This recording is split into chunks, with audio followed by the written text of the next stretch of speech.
Lea, meron bang impormasyon kung saan dadalhin si Senator Estrada?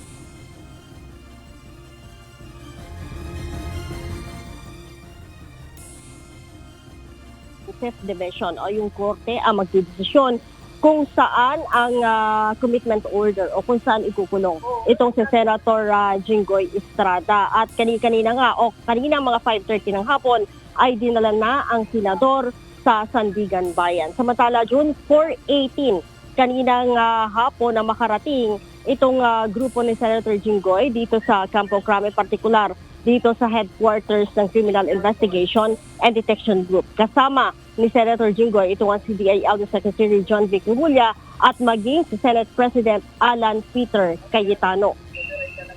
Kanina June, nagkagit-gitan pa nga sa pagpasok sa glass door ng CIDG kaya't nabasag ito at nasugatan pa ang isang staff ng senador. Sinabi ni Secretary Remulla na kusa naman daw sumama sa mga pulis si Senator Estrada at binasahan din ito ng Miranda Doctrine kanina sa Senado. We arrested him. I went there personally together with the CIDG. He was read his Miranda rights, and from there he was brought here to Crame to be prosecuted.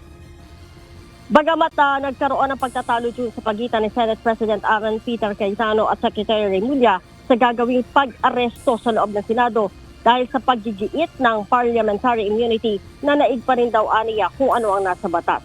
Sinabi ng kalihim na hindi maaaring i-apply ang pribilehiyo o immunity kung ang kaso ng isang akusado ay may parusang 5 taon pababa. Sinabi din ni Secretary Remulla na nawala na rin daw ang pribilehiyong ito ng Senate President nang matakasan sila ni Senator Bato.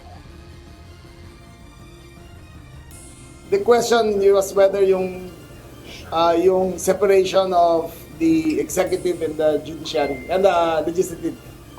Sabi niya, even at the time of Salonga, he protected Enrile. Ang sabi ko sa kanya, in a not very calm voice kasi umakit na, "Sir, I am sorry, you lost that privilege when Bato escaped." Samantala, June, katulad ng iba akusado, sinabi ni Secretary Remulla na isinailalim din daw ang senador sa booking procedure katulad ng medical examination at nasa maayos din daw na kondisyon si Senator Jinggoy at maging isinilalim din ito sa mugshot.